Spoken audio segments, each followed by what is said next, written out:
buying organic or buying food that is produced with less impact on ecosystem by using less pesticide, less fertilizer, is also another way to reduce our ecological footprint. We don't like to think about it by buying less meat, reducing our meat consumption, especially red meat.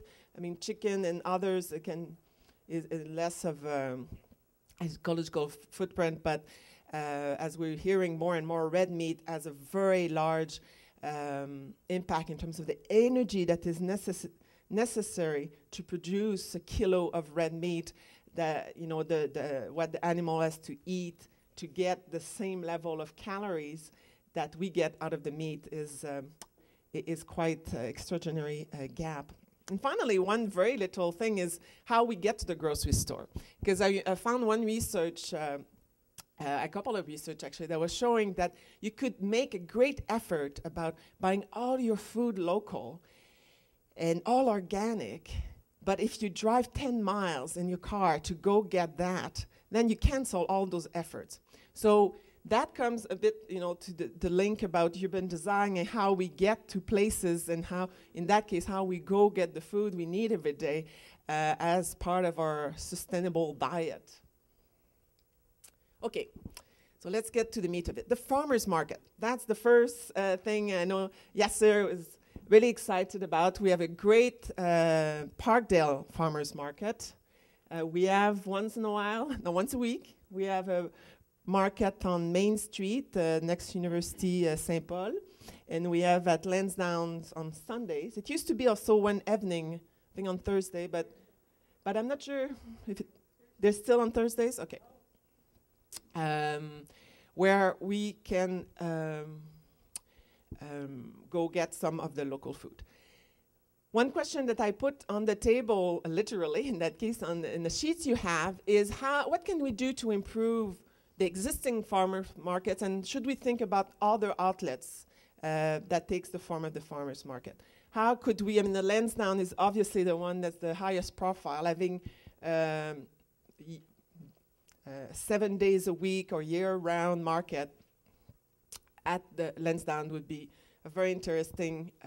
I don't know if we have any farmers in the crowd, but I think that was really interesting to talk about also the supply side of who is willing to come to sell the year-round, what are the available produce that is available. But also accessibility, how easy it is to go and get food from there. And that's one example of how our presentation, our link, if there's a footbridge that gets us to Lansdowne, it will be easier for a number of people to walk or bike to go get groceries from that farmer's market than if you have to go all the way around. So our farmers markets are great, but we have to remember that most people still use supermarkets and grocery stores as their main source for food.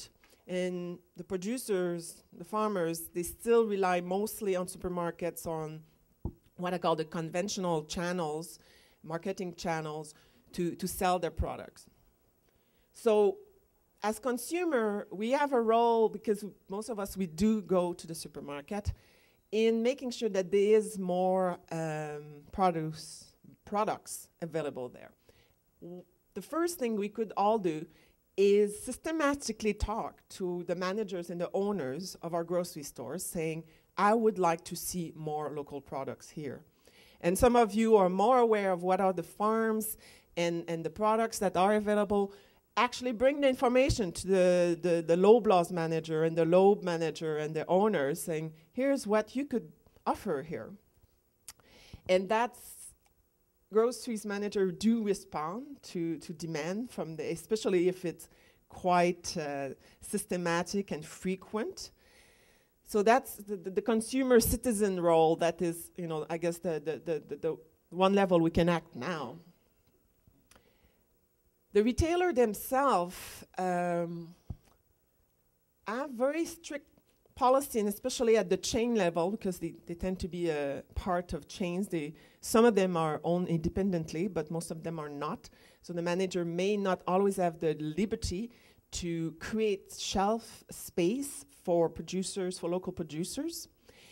But at the other level, at the level of the company, they also have a responsibility. And then the question is how to create the incentive for them to change their practice. In general, if you go to the Loblaws, to the large supermarket, you will find that there's very little local products, even in season. That was very striking to me last summer going to Blouin, when you know that tomatoes are already in fields in Quebec and Ontario, and you have tomatoes from Mexico. In the winter, I mean, we are a Nordic country. So in the winter, we do expect a large part of our food to be imported. The point I guess I would add here is that I'm not advocating for the end of international trade in food. As Yasser mentioned, I work on international trade and how international trade can be used by developing countries to achieve, better life in the South. So I'm not advocating against, obviously, international trade. And the reality of it is that we want some tropical fruits as well, for example. So we're not going to grow bananas, even though Yasser said we have local bananas. But so the reality of it is that we are going to import some of our food. And so the goal here is to increase the share of local food in our diet and to increase the access, how easy it is to buy it at the supermarket. So how to create incentives of supermarkets to put more of those shelf space available for producers. I think a lot of it is still depending on demand. We often underestimate the power we have as a eater, as a consumer eater that's going to go buy the food every week, and we should definitely assert that power more. So some of the the change we want to see is not only at the policy level, and we'll talk about public policies that should be adopted, but a lot of the change has to happen by our daily action. And I think it's very important to remind us that each time we go shopping. But the role of policy is there, and one reason why food that is not local, either imported or mostly imported, is there. There's economic reason why, and well, some of it is availability. As I said, we are a Nordic country, and we don't grow strawberries in the winter most of the time. But we do now grow strawberries 6 months out of the year. But why still in the summer we get so many imported products?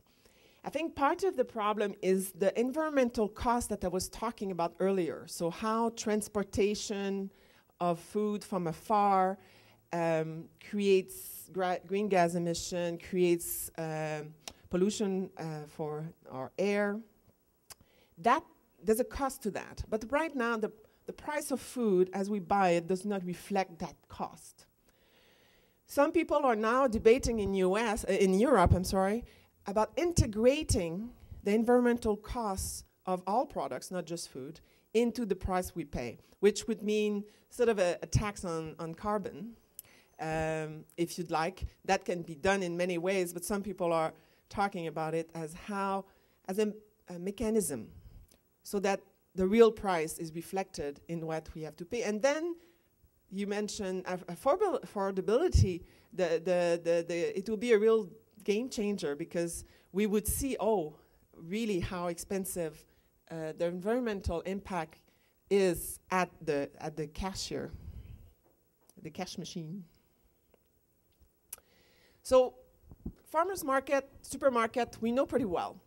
But there's alternatives to those traditional means of getting food. And I'm going to talk about 2 examples that I know pretty well: the community-supported agriculture and some online food market as 2 alternatives for us to encourage or use to get local food.